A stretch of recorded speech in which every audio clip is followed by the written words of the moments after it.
Ben Waterworth, welcome. You're an award-winning young journalist on the rise. Tell me a bit about your university and some of the experiences that you've gained along the way.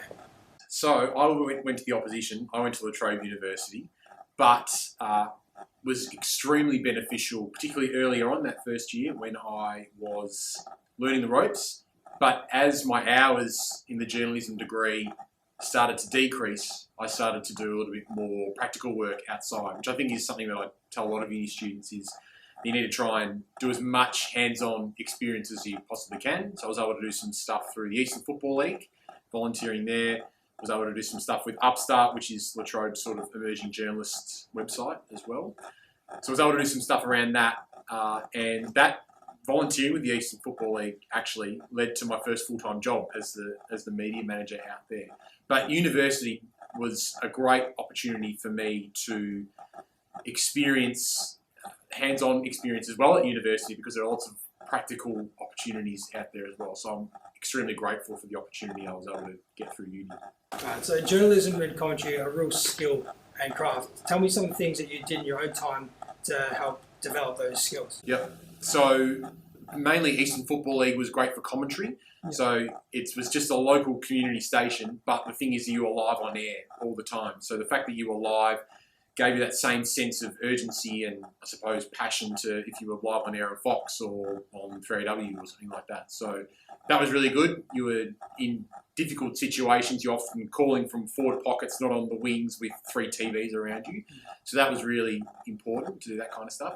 And from a digital perspective, from a writing perspective, it was really good to get published on the Upstart website, but also I was writing for the Eastern Footy League record. I was doing some work with then Sporting Bet, which I think is now Crown Bet, doing some preview blogs and that kind of stuff. So as good as university was and as helpful as it was, it's actually really important that you go out and do some practical hands-on work because I think employers, that's what they're mainly going to look at, I think, on your CV rather than just the degree.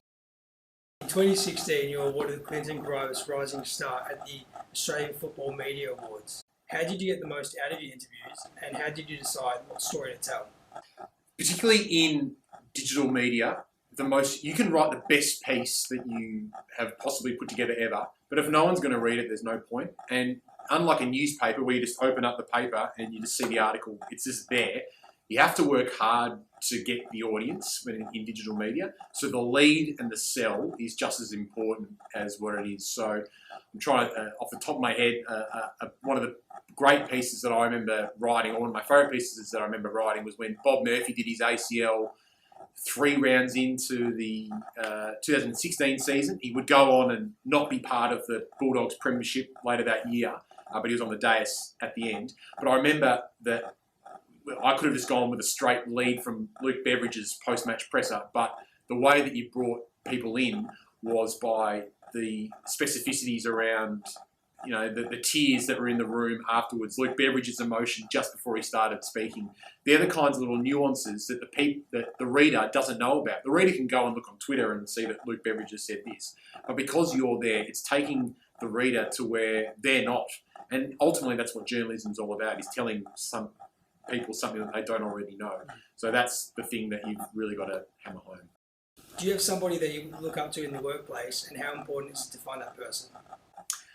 Yes, I do. Particularly from a journalism perspective, I really look up to Julian De Stoop, who's a veteran of footy media, and particularly from a television perspective, for a long time. The reason I look up to him is I really enjoy his question style. He just gets the angles, and particularly when he asks questions, they're always punchy questions, always straight to the point. I think that's what the person on the other end of the interview really appreciates. But it's also not necessarily someone you appreciate their work, it's someone that you might enjoy spending some time with as well. So I really enjoy spending time with someone like Tim Hodges, who's the AFL 360 producer who works ridiculous hours during the season, 12-hour days, but is always, fun and, really encouraging as well. And I respect a lot what he does, even though I don't necessarily work directly with him or necessarily want to be exactly what he is because he works ridiculous hours. So it can be hard to find, but also you've got to look in the right places. Sure. I think because we're in such an open plan office and communication is very easy, that makes it easy to find role models that you might look up to. Yeah.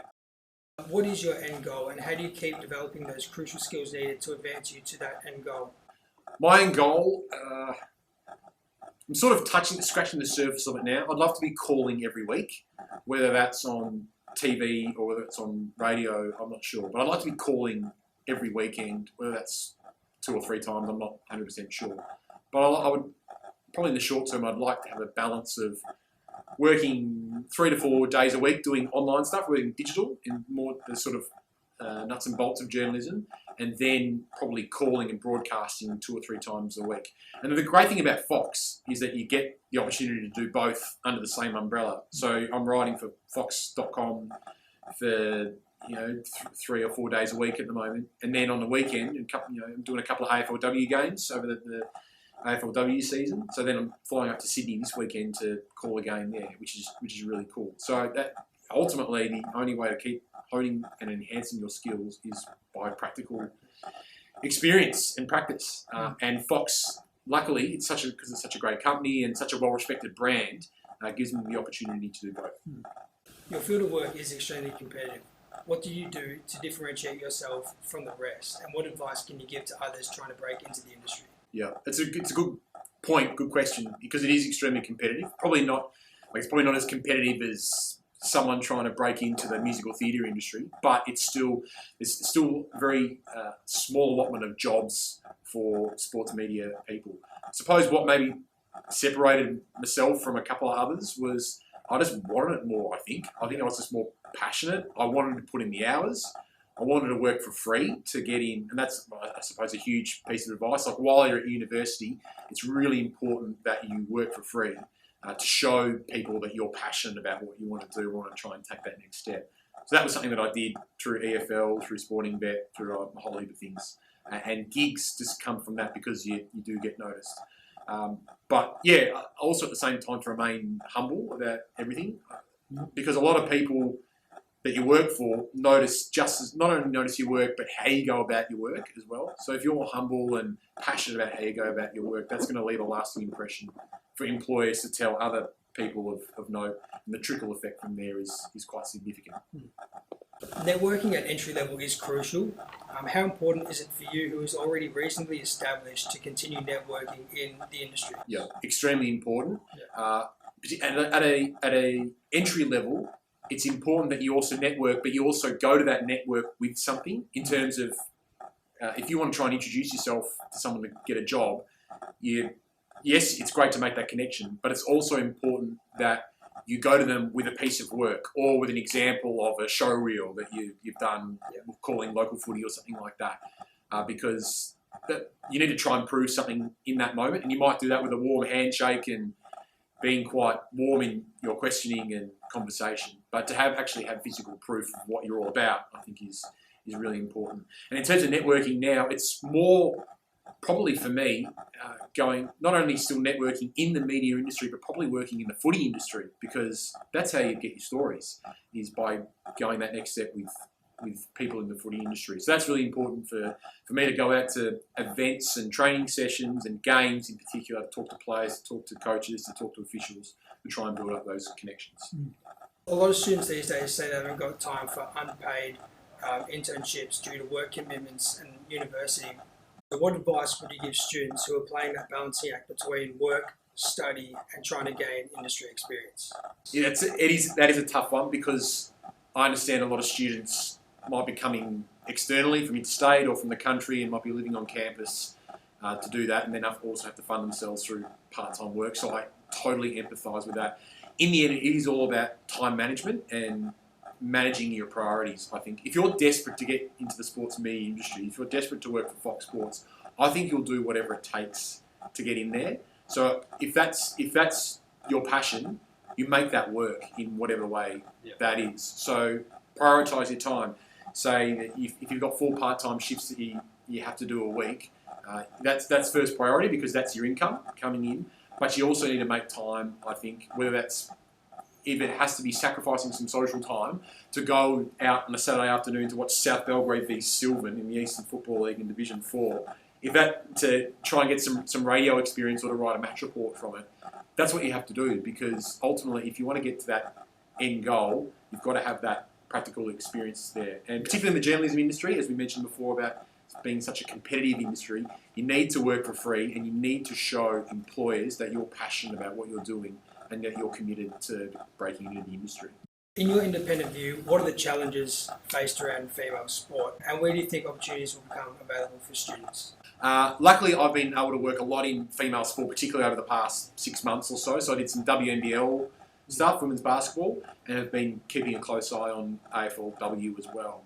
I think women's sport is growing. I think it's a bit of a beast that has only scratched the surface.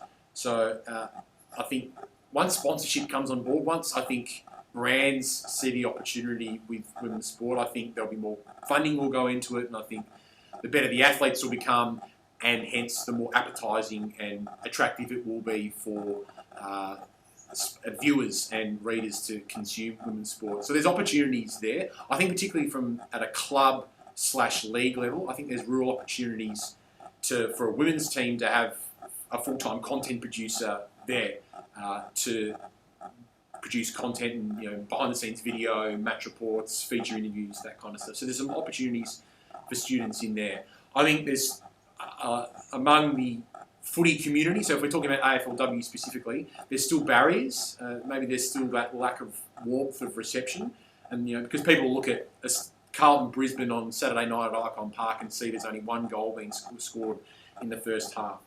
That's not going to be like that, I think, in 2 or 3 years' time. So I think patience is key, and once the product it becomes better, and it will naturally become better because girls will now be playing from a younger age and will develop better, and the product, when they get to the professional standard, will be a lot better. So there's some challenges, I think, just in the short term, but I think patience and some shrewd thinking from AFL clubs and the AFL industry will make sure that we've got a better product and hence more opportunities to cover it for students.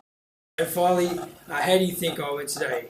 Is there any advice you give for conducting a good interview? Once you walked in here with that shirt on, and the natural persona, you looked very comfortable walking into Studio 3 here in Fox Footy. So I know you're very passionate on the model side of things, Tyler, but if you think getting behind the camera live and in the sport perspective, I reckon you've got a future. Brilliant. Thank you. Pleasure.